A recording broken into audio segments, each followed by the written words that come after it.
Mississippi Public Broadcasting is celebrating its 50th anniversary this year. Throughout its history, the radio network has broadcast a number of local and national shows. Local programs have always been the hallmark. When the network was known as Public Radio in Mississippi, music programs were the focus.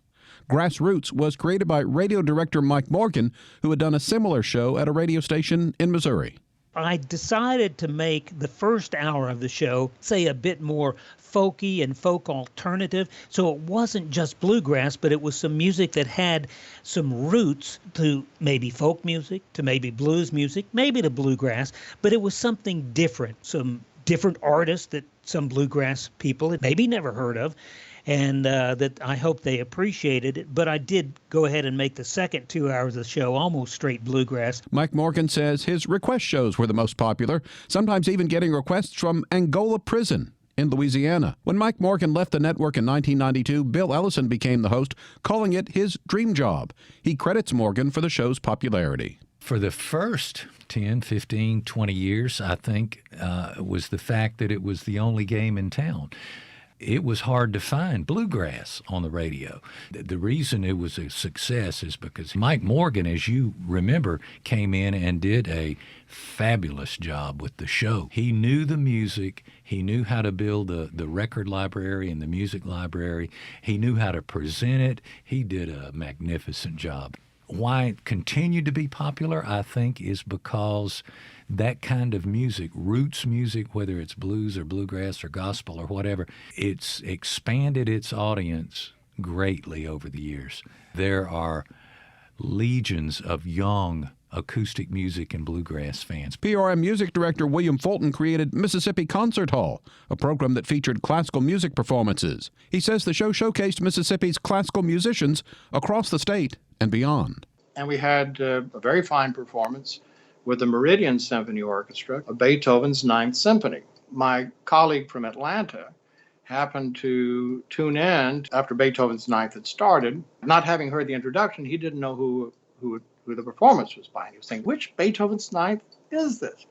And then he said he nearly drove off the road. When I came on, I said, we've just heard the Meridian Symphony Orchestra, conducted by Vernon Raines, and Beethoven's Symphony No. 9. When PRM became MPB Think Radio, the focus of local programming changed to interactive talk shows.